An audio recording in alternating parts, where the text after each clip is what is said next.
In this screencast, I want to show you how to take an existing test, like one of my algebra tests, and turn it into something that's more interactive using Edulastic.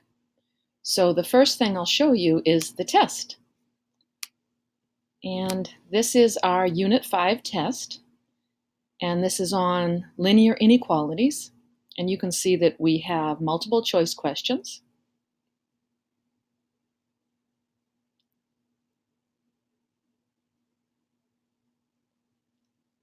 Lots of multiple choice questions. This was all done in paper. And we will end up having some short answer, I believe. Let's look. Yeah, some short answer questions. And then there'll be a graphing that the students have to do. And then there's an open response question.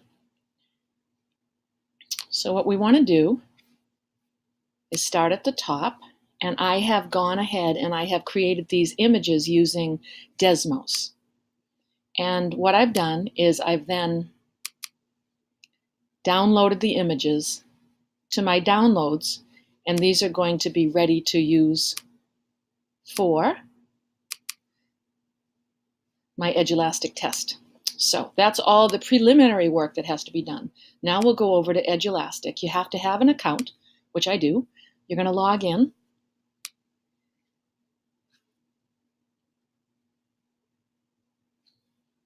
And at this point, so I sign in using my Gmail. I'm going to do this one for my Algebra 1 Project Success class for this year. But we start by going to Assessments. And I'm going to create my own assessment. And I am going to create an assessment from scratch. And I'm going to title it Unit 5 Linear Inequalities.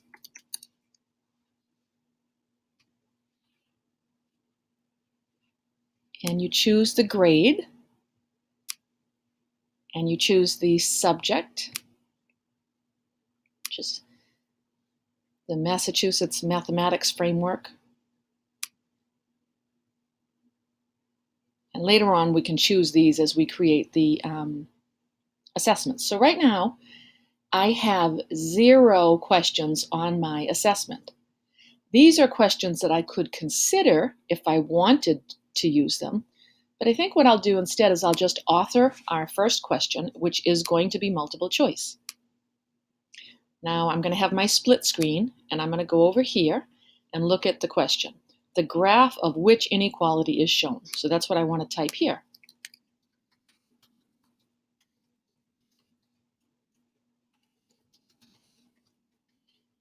And this is where I'm going to add my image.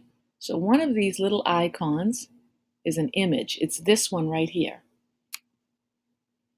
And I saved it to my downloads using an item number. It was item number 1.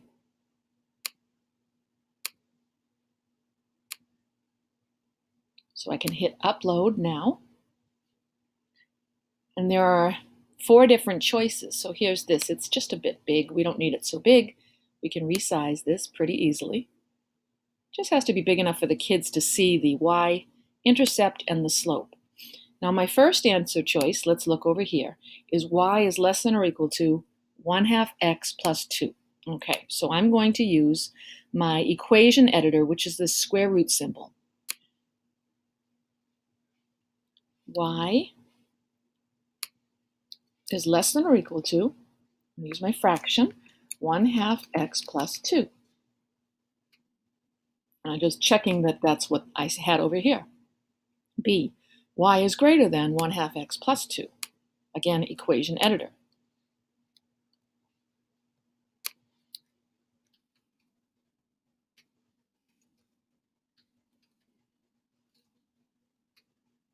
Next choice, y is less than 1/2 x plus 2.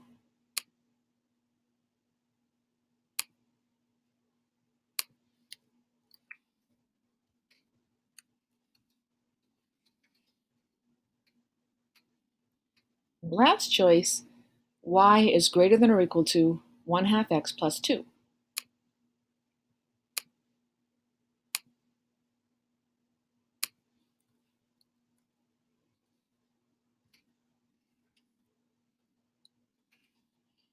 So then I look at the question and I realize this is a dotted line. So it's less than, it's everything underneath. So it's going to be C. My key is C. So I choose my key. And I could allow students to use the scratch pad, but it doesn't really serve a purpose here. There's no real math per se to do, but if there was, I would choose scratch pad like that, but I don't really need to do that. This is fairly straightforward, so the difficulty level is,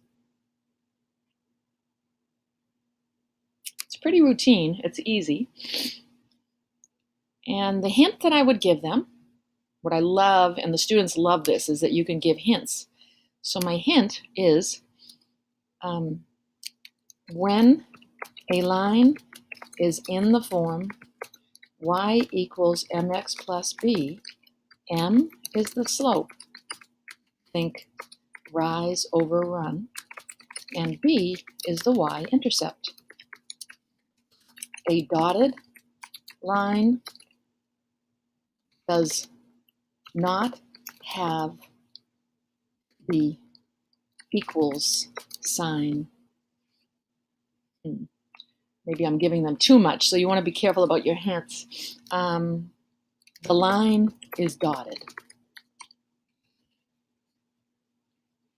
And everything under the line is shaded. That's my little hint for the problem. And I'm ready to save it. And as soon as I do, this is going to change from 0 to 1. I have to get my standard in here. And I know that this is my 9th grade standard. It's AREI 12, I believe. Yes, 12. And then I hit done. And then you'll notice I have one question on my test. So if you want to preview this question, we can just press preview question. Just give it a second and it loads. And this is what it looks like from the student's point of view. And what's so nice about this is it's a whole lot nicer to look at something with color than it is something that's so black and white like this. Sometimes the quality of the copies are crummy. Over here it's crisp. I can see my y-intercept.